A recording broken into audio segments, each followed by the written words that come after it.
మన ప్రభు అయిన యేసుక్రీస్తు నామమున ఈ యొక్క కార్యక్రమం చూస్తున్న కీర్తన టీవీ ద్వారా ఈ కార్యక్రమాన్ని చూస్తున్న ప్రతి వారికి కూడా నా యొక్క హృదయపూర్వక వందనాలు తెలియజేస్తున్నాను.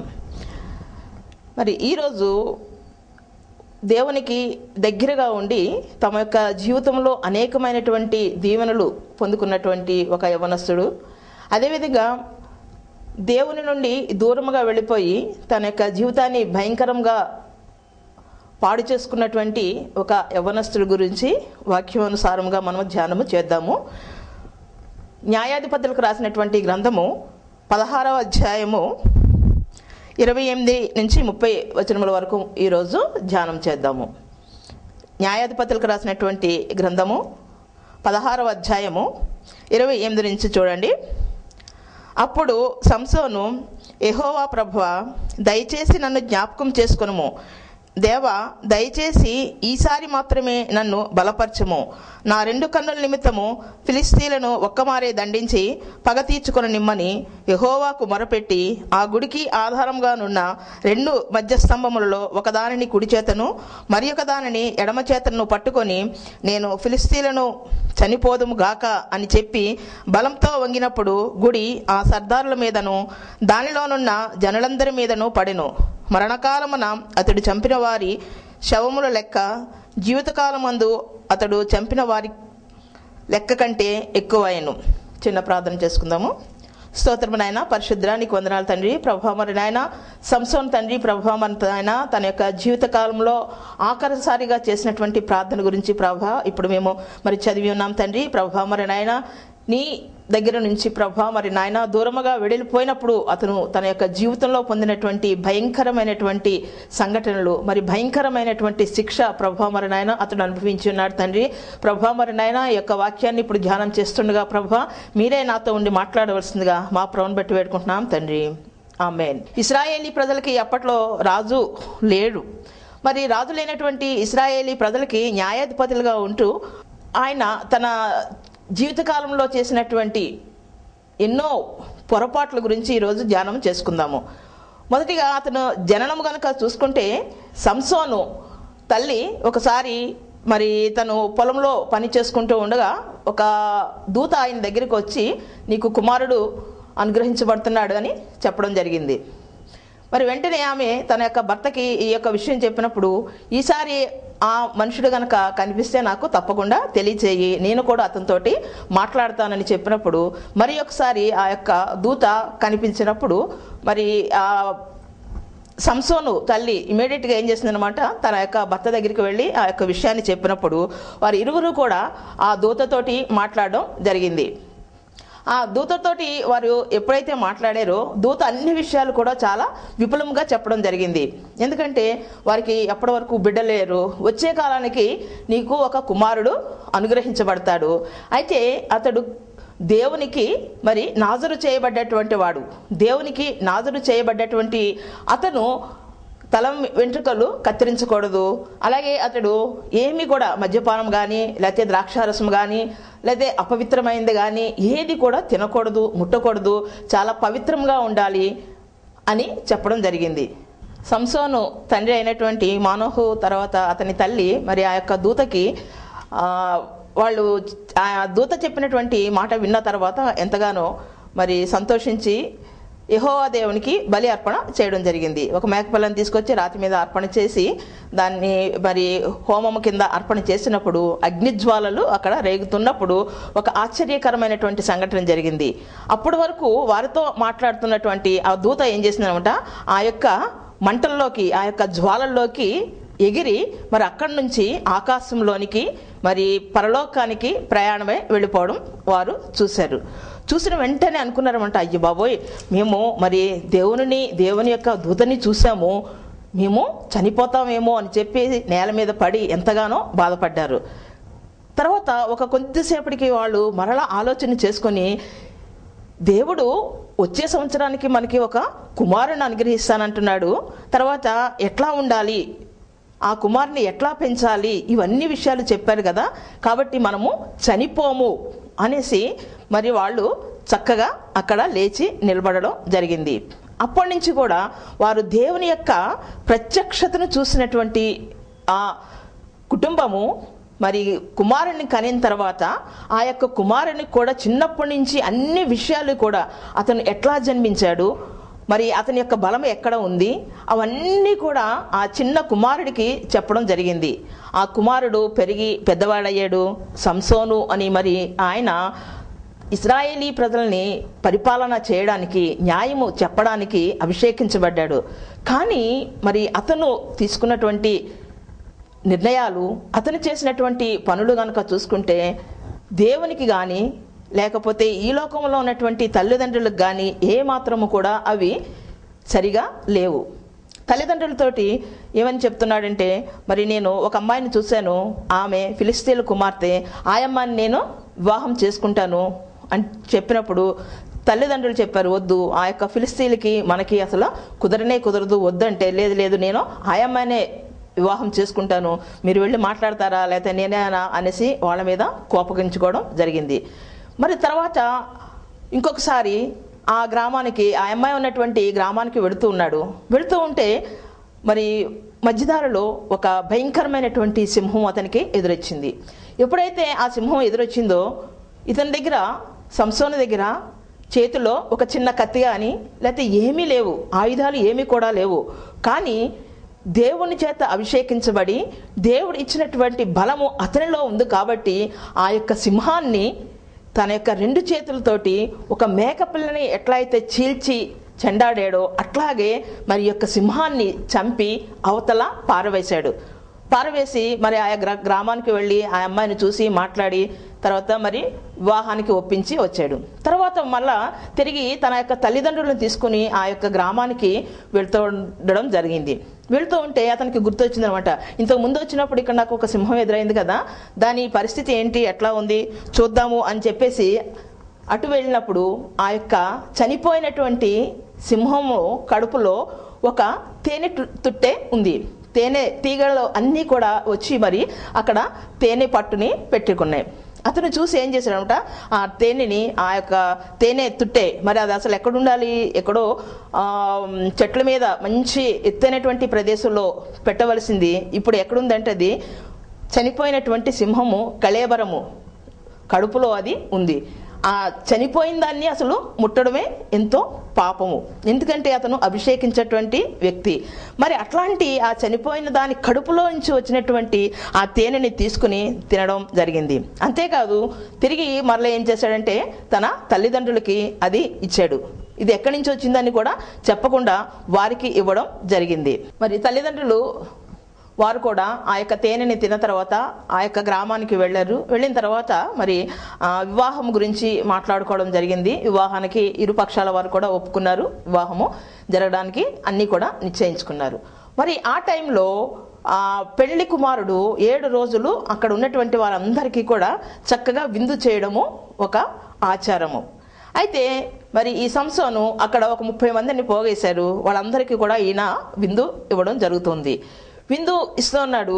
మరి తనకి ఉన్నటువంటి బలాన్ని బట్టి తను చాలా అతిశయిస్తూ ఉండేవాడు. ఎప్పుడు కూడా తనకున్నటువంటి గొప్ప బలాన్ని బట్టి అక్కడ ఉన్నటువంటి వారితో ఒక పందెం కాశాడు.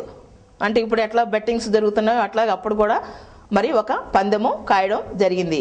ఏమని చెప్పాడంటే, నేను ఒక పొడుపు కథ చెప్తాను, ఒక విప్పుడు కథ చెప్తాను, దాన్ని మీరు విప్పాలి. లేని ఎడల మీరు నాకు 30 బట్టలు వస్త్రాలు ఇవ్వాలి, అవి కూడా సన్నటి బట్టలు, సన్ననారపు బట్టలు ఇవ్వాలి అనేసి చెప్పడం జరిగింది. అయితే ఏమని అడిగాడు అంటే, బలమైన దానిలో నుండి తీపి వచ్చెను, తిను దానిలో నుండి తిండి వచ్చెను. బలమైన దానిలో నుండి తీపి వచ్చెను, తిను దానిలో నుండి తిండి వచ్చెను. దీనికి భావం ఏంటి చెప్పాలి అనేసి అడగడం జరిగింది. వాళ్ళందరూ కూడా ఎంతో ఆలోచించారు. వాళ్ళకి ఏమీ కూడా అర్థం కావట్లేదు. ఏంటి బలమైంది ఏంటి, తీపి ఏమిటి, మరి తినే దాంట్లోంచి తిండి వచ్చింది అంటున్నాడు ఏంటి అనేసి వాళ్ళు ఎంతగానో ఆలోచన చేస్తున్నారు, కానీ ఎవరికీ అర్థం కాలేదు. సామెతల్లో ఒక మాట ఉంది. సామెతల గ్రంథము 13:3 కనుక చూస్తే, తన నోరు కాచుకున్నవాడు తను తాను కాపాడుకొనును, ఊరక మాటలాడువాడు తనకు నాశనము తెచ్చుకొనును. ఊరక మాటలాడువాడు తనకు నాశనము తెచ్చుకొనును. చక్కగా మరి అక్కడ విందిస్తున్నప్పుడు మంచిగా అందరితో పాటు ఉండి చక్కగా మరి భోజనాలు చేసుకుంటూ వాళ్ళతోటి ఉండొచ్చు కదా. వాళ్ళతోటి ఎప్పుడైతే ఆ యొక్క పందాలకి వెళ్ళాడో మరి విప్పుడు కథకి ఉన్నటువంటి సమాధానము వారికి అర్థం కాలేదు, చెప్పలేకపోయారు. కాబట్టి ఏం చేశారనమాట, మరి సంసోనుకి ఎవరినైతే భారీగా మరి చేయబోతున్నారో ఆమె దగ్గరికి వెళ్ళి, ఇదిగో నీవు మా దానివి కదా, నీవు గనక అడిగితే తప్పకుండా సంసోను దాని యొక్క జవాబు చెప్తాడు, నీవు తెలుసుకుని మాకు చెప్పు. ఒకవేళ నీవు చెప్పలేదనుకో, నీవు చెప్పకపోతే దాని యొక్క పర్యవసానము చాలా కఠినంగా ఉంటుంది. నీ తల్లిదండ్రుల్ని, ఆ ఇంటిని మొత్తం అందరినీ కూడా కాల్చేస్తాము, చంపేస్తాము అనేసి వాళ్ళు బెదిరించారు. మరి ఈ బెదిరింపులకి ఆమె భయపడి తన తల్లిదండ్రుల గురించి, తన ఆస్తుల గురించి, అందరి గురించి మరి భయపడి ఏం చేసిందనమాట, సంసోన్ని రోజు అడుగుతూనే ఉంది. దాని మరి భావం ఏంటి, దాని యొక్క భావం చెప్పుమని అడిగినప్పుడు 7 రోజులు అడుగుతూనే ఉంటే ఆఖరికి మరి రోజు ఏడుస్తూనే ఉంటే ఆ యొక్క భావాన్ని అతను చెప్పడం జరిగింది. మరి బలమైంది ఏంటి అంటే, అన్నిటికన్నా బలమైంది ఏంటంటే సింహమే అనేసి చెప్పాడు. దాంట్లో నుంచే మరి తేనె వచ్చింది అనేసి చెప్పడం జరిగింది. ఈ మాట తీసుకెళ్ళి మరి ఆ యొక్క ఫిలిస్తీన్లకి ఆమె ఎప్పుడైతే చెప్పిందో వాళ్ళు వచ్చి చెప్పడం జరిగింది. జరిగినప్పుడు మరి ఈ సంసోను ఓడిపోయాడు కాబట్టి ఏం చేశాడనమాట, మళ్ళా వేరే ప్రదేశానికి వెళ్ళి మరి 30 జతల బట్టలు వాళ్ళ కోసము యుద్ధం చేసి తీసుకుని రావడం జరిగింది. వాళ్ళందరికీ కూడా ఇచ్చాడు. అయితే భార్య మీద చాలా కోపం వచ్చిందనమాట. నేను చెప్పిన దాన్ని బట్టే కదా, ఆమె వారికి చెప్పడం వల్లే వాళ్ళకి జవాబు తెలిసింది, లేకపోతే తెలియదు కదా అని చెప్పేసి కోపంతో వెళ్ళిపోవడం జరిగింది. తన భార్యని విడిచి వెళ్ళిపోవడం జరిగింది. మరి భార్యని విడిచి ఎప్పుడైతే వెళ్ళిపోయాడో చాలా కాలం అయిపోయింది కాబట్టి ఆ యొక్క తండ్రి ఏం చేశాడంటే ఆ సంసోను భార్యని అతని స్నేహితుడికి ఇచ్చి వివాహం చేయడం జరిగింది. అంటే వివాహము అట్లాగా ఫెయిల్యూర్ అయిపోయింది. ఎందుకు ఫెయిల్యూర్ అయిపోయింది అంటే మరి ఊరక మాట్లాడడం వల్లే అది అక్కడ ఫెయిల్యూర్ అవడం జరిగింది. తర్వాత రెండవసారి మరి ఆ యవ్వనస్తుడు కాబట్టి ఏం చేశాడు అనమాట, తన యొక్క శరీర కోరికలు తీర్చుకోవడం, వేసులతోటి తిరగడం జరిగింది. తర్వాత మూడోసారి ఇంకొకసారి ఏం చేశాడంటే వేరే చోటికి వెళ్ళి ఒక స్త్రీ, దెలీలా అనేటువంటి స్త్రీతోటి అక్కడ ఉండడం జరిగింది. అక్కడ ఉన్నప్పుడు మరి ఫిలిస్తీన్ అందరికీ తెలుసు ఇతను చాలా శక్తివంతుడు, ఇతని యొక్క శక్తి, ఇంత బలమైనటువంటి శక్తి ఇతనికి ఎక్కడ ఉంది, ఈ స్త్రీ ద్వారా మనము తెలుసుకుంటే, ఆ రహస్యాన్ని తెలుసుకుంటే ఇతన్ని ఈజీగా మరి పట్టుకోవచ్చు, ఓడించవచ్చు, అతన్ని బందీగా చేయొచ్చు అని చెప్పేసి దెలీలా దగ్గరికి వెళ్ళి అందరూ కూడా ఆమెకి, ఇదిగో మేము ఇంత డబ్బు ఇస్తాము, నువ్వు అతని యొక్క బలం ఎక్కడుందో మాకు తెలియజెప్పాలి అని అడిగినప్పుడు ఆమె ఏం చేసిందనమాట, దానికి ఒప్పుకొని మరి సంసోనుతోటి ఎప్పుడు కూడా అడుగుతూ ఉండేదట, నువ్వు చాలా బలమైనటువంటి వాడు, పరాక్రమం కలిగినటువంటి వాడు, నీకింత బలం ఎక్కడ ఉంది, ఎక్కడి నుంచి వచ్చింది అని చెప్తా ఉంటే అతను ఏం చేస్తూ ఉండేవాడు అనమాట, ఏదేదో చెప్తూ ఉండేవాడు. ఎప్పుడు కూడా మరి జవాబు చెప్పలేదు. కానీ ఎన్నోసార్లు ఆమె విసిగిస్తూ వచ్చింది. ఒకసారి అన్నాడు కదా, మరి నాకు బలం పోవాలి అనుకుంటే సిరవంజి చెట్లు ఉంటాయి కదా, అట్లా అని దాన్ని తీసుకొచ్చి కట్టండి అని చెప్పాడు. ఇంకొకసారి ఏమన్నాడంటే, నా తలకి ఉన్నటువంటి వెంట్రుకలు అన్నీ కూడా జడలు వేయండి, అప్పుడు తగ్గిపోతుంది నా బలం అని చెప్పడం జరిగింది. అట్లాగే ఏయో కథలు, కహానీలు, స్టోరీలు చెప్పుకొచ్చాడు. కానీ ఆఖరికి ఆమె ప్రతిరోజు కూడా విసిగిస్తూ ఉండడంతో ఏం చేశాడనమాట, ఒకసారి నిజాన్ని చెప్పడం జరిగింది. ఏమని చెప్పాడంటే, నా బలం అంతా కూడా ఎక్కడ ఉందంటే నా తల యొక్క వెంట్రుకల్లో ఉంది. ఆ తల వెంట్రుకలు ఎప్పుడైతే తీసివేస్తారో, ఎప్పుడైతే క్షౌరం చేయబడుతుందో అప్పుడే నా బలం అంతా కూడా పోతుంది అని చెప్పినాడు. అయితే ఆ యొక్క మాట విన్న తర్వాత ఇమీడియట్గా ఏం చేసిందనమాట, దెలీలా ఆ ఫిలిస్తీన్లతోటి, సర్దారులతోటి, వీళ్ళందరితోటి కూడా ఈ మాట చెప్పడం జరిగింది. వెంటనే మరి ఈయన తాగి పడి ఉన్న టైంలో మరి దెలీలా ఏం చేసిందనమాట, ఆ యొక్క తల వెంట్రుకలు అన్నింటినీ కూడా కత్తిరించడానికి, తీసివేయడానికి ఎంతగానో సహకరించింది. మరి గుండు అయిపోయింది, వెంట్రుకలు అన్నీ పోయినాయి. అదిగో ఫిలిస్తీన్లు వచ్చారు అనగానే ఎప్పట్లాగా లేచి విర్రవీగుతూ తన యొక్క బలాన్ని చూసుకోబోయాడు. కానీ తనకి ఏమీ కూడా బలం లేకుండా పోయింది. ఎప్పుడైతే అతనికి బలం లేకుండా పోయిందో ఫిలిస్తీన్లు అతన్ని బంధించారు. బంధించడం కాదు, వెంటనే వాళ్ళు ఏం చేశారంటే మరి ఆ యొక్క సంసోనును పట్టుకొని ఆ యొక్క 2 కన్నులు పీకివేయడం జరిగింది. ఎంత భయంకరం ఒక్కసారి ఆలోచించండి. బ్రతికి ఉన్నటువంటి ఆ యొక్క మనిషికి మరి ఏ మత్తు లేదు, మరి ఇప్పుడైతే మనకు చిన్న ఆపరేషన్ అంటే మనం ఇంజెక్షన్స్ ఇచ్చి మొత్తం మంది ఇచ్చి అక్కడ ఆపరేషన్లు చేయడం జరుగుతుంది. కానీ అక్కడ చూస్తే ఎంత పైచాచికమైనటువంటి కృత్యం జరిగిందో చూడండి. ఒక మనిషిని పట్టుకొని ఆ యొక్క మనిషి యొక్క 2 కన్నులు కూడా పీకేసినప్పుడు అతను ఎంత భయంకరమైనటువంటి వేదన, ఎంత భయంకరమైనటువంటి శ్రమ, మరి ఎంత భయంకరమైనటువంటి ఆ యొక్క రక్తము అవన్నీ కూడా మరి అతని నుంచి కారిపోవడము చూస్తూ ఉంటే, ప్రభువా ఇట్లాంటి జీవితము ఎవరికి కూడా రాకూడదనేసి ప్రార్థన చేయవలసినటువంటి అవసరం. అయితే మరి ఈ యొక్క సంసోను మరి తన యొక్క కన్నులు 2 పోగొట్టుకున్నాడు. అంతేకాదు అతని చేతులకి మరి ఇత్తడి సంకెళ్ళు బిగించబడ్డాయి. ఎప్పుడైతే ఇత్తడి సంఖ్యలు బిగించబడ్డాయో అతన్ని తీసుకుని వెళ్ళి బందీ గృహంలో చెరసాలలో వేశారు. చెరసాలలో వేసి మరి అక్కడ కూడా ఏం చేశారు, కూర్చోబెట్టి ఏమీ భోజనం పెట్టట్లేదు. మరి పిండి విసిరేటువంటి చోట అతన్ని కూర్చోబెట్టి 24 గంటలు కూడా నువ్వు పిండి ఇసరాలి అని చెప్పి ఆ యొక్క రాతి విసిరేటువంటి వాటి దగ్గర కూర్చోబెట్టడం జరిగింది. అక్కడ పిండి విసురుతూనే ఉన్నాడు. చూసారా, దేవుని దగ్గర నుంచి మొట్టమొదటగా సంసోని జీవితంలో కనుక చూసుకుంటే తల్లిదండ్రులకి అవిధేయుడుగా ఉన్నాడు. తల్లిదండ్రుల యొక్క మాట వినుకోకుండా తనకి ఇష్టానుసారమైనటువంటి జీవితం, నాకు ఆ అమ్మాయే కావాలి, ఆ అమ్మాయినే నేను వివాహం చేసుకుంటానని చెప్పాడు. మరి చెప్పి అది కూడా ఏమన్నా మంచిగా చేసుకున్నాడంటే అక్కడ కూడా మరి పందాలు కట్టుకుని ఓడిపోయి తన యొక్క భార్యని పోగొట్టుకోవడం జరిగింది.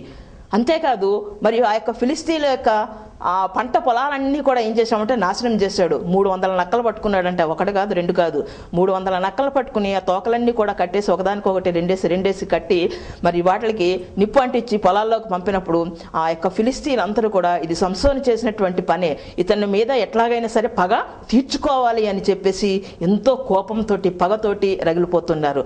అట్లాంటి కోపంతో ఉన్నటువంటి మరి యొక్క సంసోనుని ఆఖరికి వాళ్ళు పట్టుకున్నారు. ఎందుకు పట్టుకున్నారు, ఎందుకు వారి చేతికి మరి సంసోను దొరికాడు అంటే సంసోను దేవుని దగ్గర నుంచి దూరముగా వెళ్ళిపోయాడు. సంసోను తల్లిదండ్రులకి అవిధేయంగా ఉన్నాడు, ధర్మశాస్త్రానికి తర్వాత విరోధంగా ఉంటూ వచ్చాడు. ఊరికే మాట్లాడడం, ఏమి కబురు లేక కూడా మరి ఏదో ఇష్టం వచ్చినట్టు నోటికి వచ్చి ఏది వస్తే అది మాట్లాడుతూ ఉండేవాడు. మరి వేశ్యలతోటి గడిపాడు. తన బలం మీద తనకి ఎంతో ఓవర్ కాన్ఫిడెన్స్ అన్నమాట, అంత భయంకరమైనటువంటి విశ్వాసము. అది ఇచ్చినటువంటి దేవుని మీద అతనికి ఏమాత్రము నమ్మకము లేదు. దేవుని దగ్గర నుంచి దూరముగా వెళ్ళిపోయాడు. అందుకనే మరి అతని యొక్క కన్నులు 2 కూడా ఊడబెరకడం జరిగింది. మరి అంత భయంకరమైనటువంటి శిక్ష అనుభవిస్తూ తర్వాత ఏం చేశారంటే ఇతన్ని మరి దాగోనికి బలి అర్పణగా అర్పించాలనేసి ఆ యొక్క పండగలో వాళ్ళంతా కూడా అనుకొని తీసుకొని వచ్చి ఆ యొక్క గుడిలో పెట్టి మరి భయంకరమైనటువంటి బలి అర్పణకి అతన్ని సిద్ధం చేసినప్పుడు అతడు ఆఖరిసారిగా దేవుని ప్రార్థన చేశాడు. ప్రభువా నన్ను క్షమించు, నా 2 కన్నుల నిమిత్తము నేను ఒక్కసారి నాకు ఛాన్స్ ఇయ్యి, నేను మరి వాళ్ళందరినీ కూడా నాశనం చేస్తానన్నప్పుడు ప్రభువు సంసోను యొక్క ప్రార్థన అంగీకరించి అతనికి గొప్ప బలాన్ని ఇచ్చినప్పుడు ఆ యొక్క గుడి మీద, ఆ గుడి లోపల దగ్గర 3000 మంది అక్కడ ఉన్నారు. ఆ 3000 మందిని ఆ సంసోను 2 చేతులతోటి ఆ గుడికి ఆధారంగా ఉన్నటువంటి 2 రాతి స్తంభాలని ఊడబెరికినప్పుడు ఆ గుడి పూర్తిగా నాశనం అయిపోయింది. గుడి లోపల ఉన్నటువంటి వారు, గుడి పైన ఉన్నటువంటి వారు అంతా కూడా చనిపోవడం జరిగింది.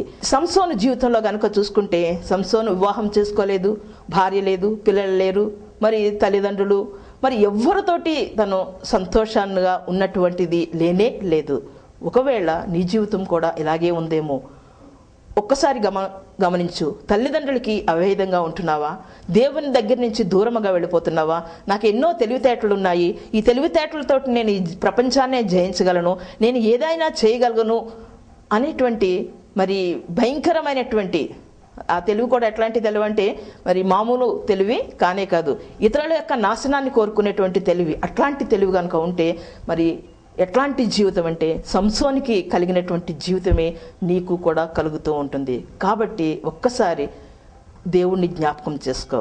దేవునికి అదేవిధంగా ఈ లోకంలో తల్లిదండ్రులకి అవిధేయులుగా ఉన్నటువంటి కుమారుడైనటువంటి సంసోను ఎంత భయంకరమైనటువంటి మరణాన్ని పొంది ఉన్నారో మనము చూసాము.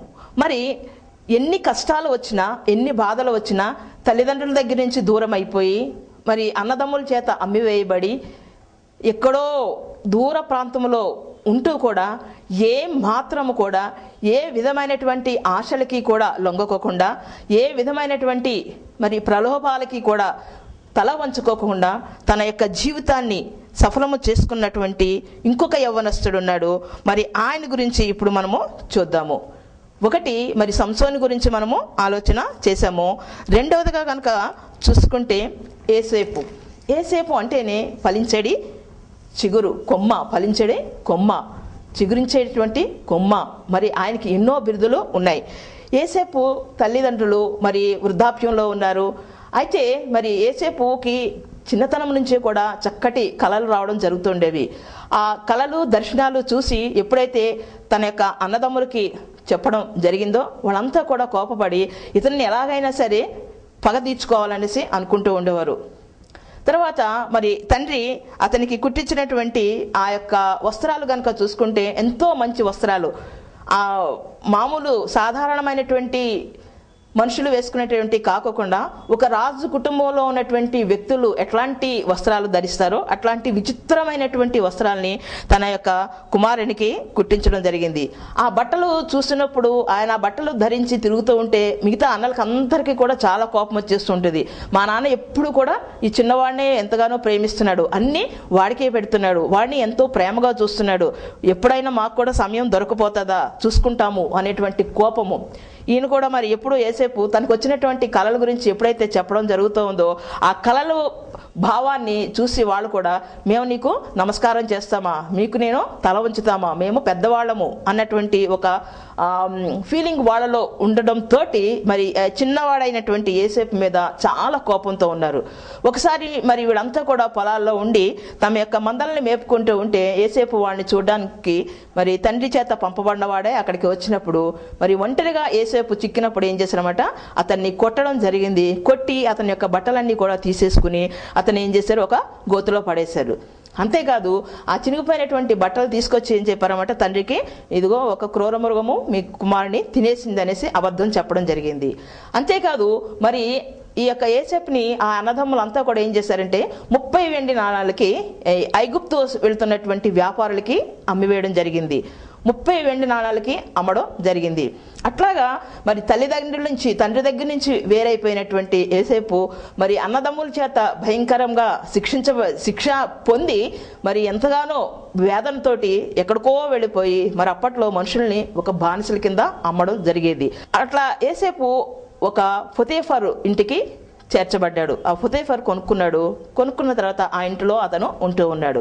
మరి పొతీఫర్ ఇంటికి వచ్చిన తర్వాత కూడా మరి దేవుడు అతనికి తోడై ఉన్నాడు. దేవుడు ప్రతి వారికి తోడై ఉంటాడు. అయితే దేవుని యొక్క కార్యాలు కానీ దేవుని యొక్క ఆలోచన కానీ లేకపోతే దేవుని యొక్క మరి ఆయన చూపిస్తున్నటువంటిది మనము గ్రహించుకోలేనటువంటి స్థితిలో ఉంటాము. ఇక్కడ ఏసేపు దేవుడు నాకు తోడై ఉన్నాడు, ఇన్ని కష్టాలు వచ్చినా ఇన్ని ప్రాబ్లమ్స్ వచ్చినా కూడా నేను దేవుని విడిచిపెట్టను అని మరి ఒక బానిసలాగా పొతీఫర్ ఇంటిలో ఉంటూ ఉన్నాడు. మరి పొతీఫర్ ఇంటికి ఎప్పుడైతే ఇతను వచ్చాడో పొతీఫర్ని దేవుడు ఆశీర్వదించాడు. ఏసేపు ఉన్న ఆ ఇంటిని ఎప్పుడైతే ఆశీర్వదించాడో పొతీఫర్ గుర్తుపట్టాడు అనమాట.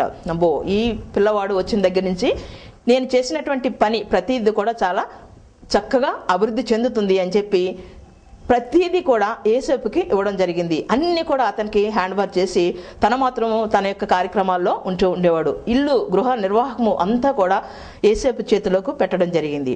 అయితే మరి ఏసేపు ఎంతో అందగాడు, రూపవంతుడు. పొతీఫర్ భార్య ఏం చేసిందంటే ఇతన్ని చూసి మరి అతన్ని మోహించి నాతోటి మరి శయనించమని అడిగితే దానికి మరి ఏసేపు ఏమన్నాడంటే నో అని చెప్పాడు. వద్దు. ఎందుకు వద్దు అన్నాడంటే నా యజమాని అయినటువంటి పొతీఫరు అన్నిటి మీద నాకు మరి సర్వ హక్కులు ఇచ్చాడు, అన్నిటిని నేను ఎంతగానో చూసుకుంటున్నాను, అతని ఎడల నేను నమ్మకంగా పనిచేయాలి, నాకు ఏ విధమైనటువంటి మరి నీతోటి నేను శయనించునని చెప్పినప్పుడు ఆమెకి చాలా కోపం వచ్చింది. ఆఖరికి ఒకసారి మరి అతను పట్టుకున్నప్పుడు అతని యొక్క చేతిలో ఆ యొక్క వేసుకున్నటువంటి షర్ట్ని వదిలేసి అతను పారిపోవడం జరిగింది. ఆ షర్ట్ తీసుకుని ఆమె ఏం చెప్పిందంటే ఇదిగో ఈ పొతీఫర్ తోటి ఏమని చెప్తుందంటే నీవు తీసుకొచ్చినటువంటి ఇతడు మరి నన్ను బలాత్కారం చేయబోయాడని ఎప్పుడైతే చెప్పాడో మరి ఈ ఏసేపుని తీసుకువెళ్ళి చెరసాల్లో బంధించడం జరిగింది. చిన్నప్పటి నుంచి కూడా మరి తల్లిదండ్రుల చేత ఎంతగానో ప్రేమించబడ్డటువంటి యోసేపు కనుక చూసుకుంటే అన్నదమ్ముల చేతిలో భయంకరంగా మోసపోయాడు. మరి ఇక్కడ పొతీఫరు దగ్గరికి వచ్చిన తర్వాత చూస్తే అక్కడ కూడా మోసపోయాడు. పొతీఫరు ఎంతగా నమ్మాడో మరి అంతగా అతన్ని తీసుకెళ్లి చెరసాలకి అప్పజెప్పాడు. ఇది ఎంతవరకు నిజమని ఒక్కసారి కూడా అతను ఆలోచన చేయలేదు. మరి అయినా కూడా యోసేపు దేవుని ఒక్క మారు కూడా ప్రభువా ఏంటి నా జీవితం ఎలాగవుతుంది అని నిలదీసి అడగలేదు. నీ చిత్తం తండ్రి అని చెప్పి అక్కడ ఎంతో విశ్వాసంతో ప్రార్థన చేయడం జరుగుతుంది. మరి ఆ యొక్క చెరసాలలో జైల్లో అందరికీ కూడా అతను తలమానికగా ఉండి అనేకమైనటువంటి పనులు చేసుకుంటూ అందరితోటి కూడా చక్కగా అతను జీవిస్తూ ఉండేవాడు. మరి అక్కడ ఉన్నటువంటి వచ్చినటువంటి ప్రతి వారికి కూడా ఆ యొక్క కళల యొక్క స్వభావాలు గురించి చెప్తూనే ఉండేవాడు. అట్లాగా అతను దగ్గర ఆ యొక్క జైల్లో ఎన్ని సంవత్సరాలు ఉన్నాడంటే 10 సంవత్సరాలు అతను ఆ యొక్క జైల్లో ఉండిపోయాడు.